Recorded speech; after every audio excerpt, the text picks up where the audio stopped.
बिस्मिल्लाहिर्रहमानिर्रहीम। अस्सलाम वालेकुम नाज़रीन, मैं हूं बाबर हयात और आप देख रहे हैं 24/7 उर्दू न्यूज पर बाबर हयात शो। नाज़रीन, आज जो मैच खेला गया है मुल्तान सुल्तान और कोयटा ग्लैडिएटर्स की टीमों के दरमियान, इसका टूर्नामेंट के ऊपर तो कोई असर नहीं पड़ने वाला। कोई भी टीम जीत जाती, कोई भी टीम हार जाती, ये एक डेड रबर था। But what an amazing match for the cricket fans this was. क्या कमाल की इस मैच में, बिल्कुल आखिरी गेंद तक गया। ये another cracker of a game, another high voltage high quality game of cricket जो आज हमने देखा है पाकिस्तान सुपर लीग में। लेकिन पाकिस्तान के लिए बिग गुड न्यूज है और वो है पाकिस्तान के यंगस्टर्स के हवाले से। कोयटा ग्लैडिएटर्स ने आज पाकिस्तान को 2 नए यंगस्टर्स के हवाले से अच्छी खुशखबरी सुनाई है।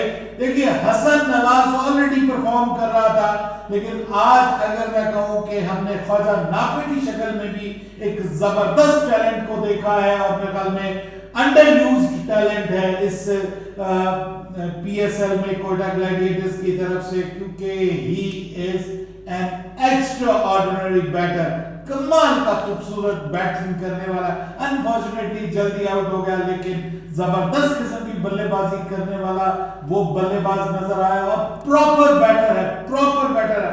नॉट ओनली टुल्ला बट प्रॉपर बैटर है, ग्राउंड के चारों तरफ खेलने वाला है।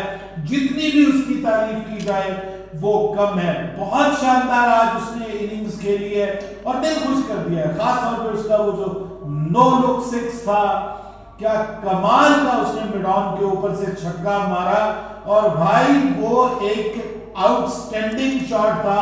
उसके बाद उसने जो एक जबरदस्त किस्म का स्क्वायर कट किया, शानदार।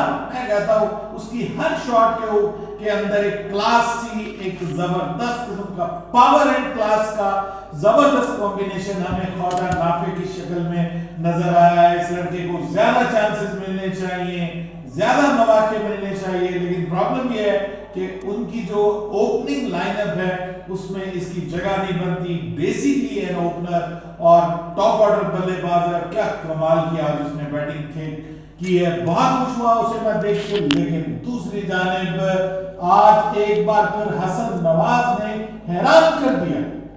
लैया का हसन नवाज, क्या कमाल का पीएसएल गया है जी उसका, और फ्रॉम नोवेयर ओपनिंग में नाकाम, बार बार नाकाम, नंबर 3 पे नाकाम। उसके बाद इस सीरीज में, इस पीएसएल में उसको लोअर ऑर्डर में मौका दिया गया है और उसने वहां पे आके ग्रेट फिनिशर का रोल प्ले किया है। लास्ट 3 इनिंग्स हो गई हैं, वो अभी तक आउट नहीं हुआ, गोइंग ऑन नॉट आउट। और क्या कमाल की उसने इनिंग्स खेली है। 64 नॉट आउट, 100 नॉट आउट। उस दिन मैंने कहा था यार मेरे दिमाग से निकल गया।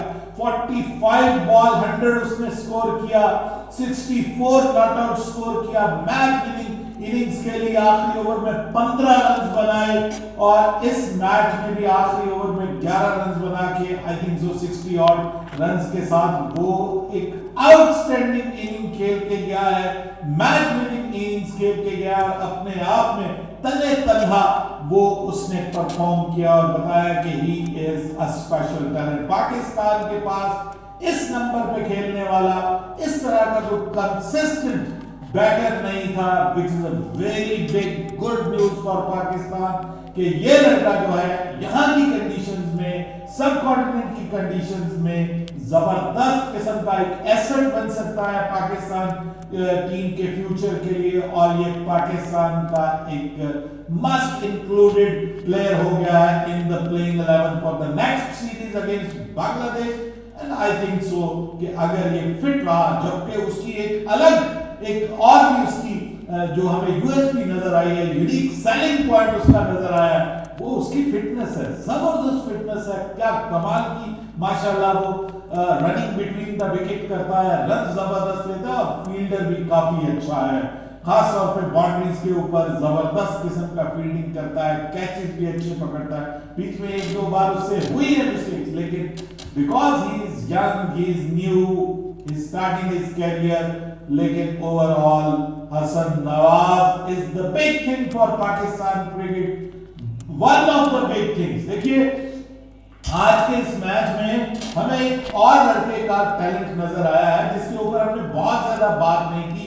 ही इज शाहिद अजीज फ्रॉम मुल्तान सुल्तान। आज उसे फुल फ्लेज मौका मिला। इससे पिछले मैच में भी आपको याद होगा उसने बाबर आजम को आउट किया था और कमाल की अंदर आती हुई बॉल के ऊपर उसने आउट किया था।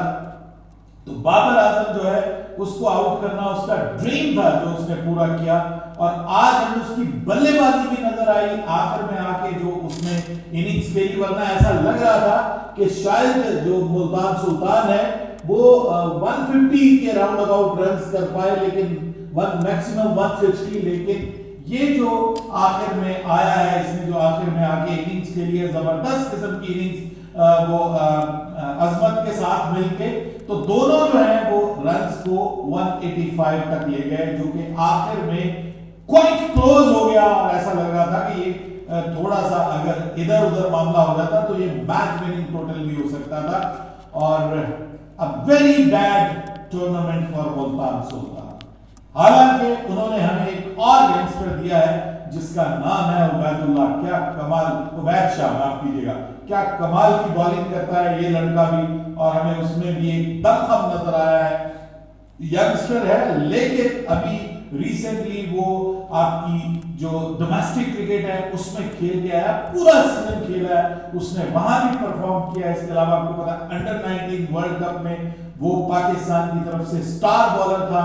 हम भूल गए हैं नसीम शाह को जब से उबैद शाह को देखा। स्पीड, एक्यूरेसी, उसके पास वेरिएशन है, हर तरह की बॉल मौजूद है, जबरदस्त किस्म की बल्लेबाजी माफ कीजिएगा बॉलिंग करता है। और यहाँ पे हमने देखा कि बॉलिंग शाहिद अजीज की और साथ में उसकी बैटिंग, बॉलिंग में भी उसने अच्छी बॉलिंग की है, 3 विकेटें ली हैं और मैच में वापस लेके आया है अपनी टीम को। अगर हम कहें तो गलत नहीं होगा, क्योंकि स्टार्ट में जब ख्वाजा नाफे और साथ में साउथ शकील खेल रहे थे तो ऐसा लग रहा था कि ये मैच जो है इनके हाथों से निकल जाएगा मुल्तान सुल्तान के। लेकिन फिर ऊपर नीचे जब विकेटें गिरी तो अकेला फिर एक तरफ हसन नवाज हमें खेलता हुआ नजर आया। मैंने कल शायद मैं भूल गया, परसों जब मैंने पाकिस्तान के प्रोबेबल्स बताए तो उसमें एक अदद प्रोबेबल का नाम मैं लेना भूल गया और वो था Faheem Ashraf. Overall extraordinary उसका पीएसएल जा रहा है, 14 विकेटें ले चुका है वो PSL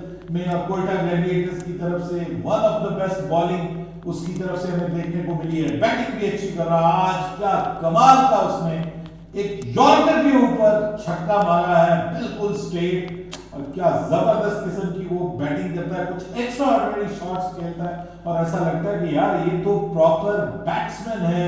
he is not an allrounder, he is a proper batsman और बॉलिंग ऑलराउंडर नहीं है। लेकिन यहाँ पे इस सीरीज में उसने अच्छी बॉलिंग की और आज उसने सबसे बड़ी विकेट इस मैच के लिए, और वो है मोहम्मद रिजवान की विकेट। मोहम्मद रिजवान आज परफॉर्म नहीं कर पाए अनफॉर्चुनेटली। उनकी तरफ से यासिर खान ने कुछ ना कुछ किया और फिर आगे आने वाले प्लेयर्स ने कुछ ना कुछ किया। आज मतलब उन्होंने बिल्कुल अपने यंगस्टर्स को मौका दिया था, काफी सारे यंगस्टर्स हमें नजर आए, लेकिन performance from Yasir Khan was good. और आखिर में जो आमिर अजमत और साथ में शाहिद अजीज, उन दोनों ने जो अच्छी इनिंग्स खेली है वो जबरदस्त है। बीच में हुमायूं और प्लस साथ में हुमायूं के साथ तैयब ताहिर, ये मतलब कुछ ना कुछ अच्छा खेलते हुए दिखाई दिए हैं। लेकिन ओवरऑल 185 लग रहा था कि अच्छा खासा टारगेट है, but not too good in front of a player like Hasan Nawaz.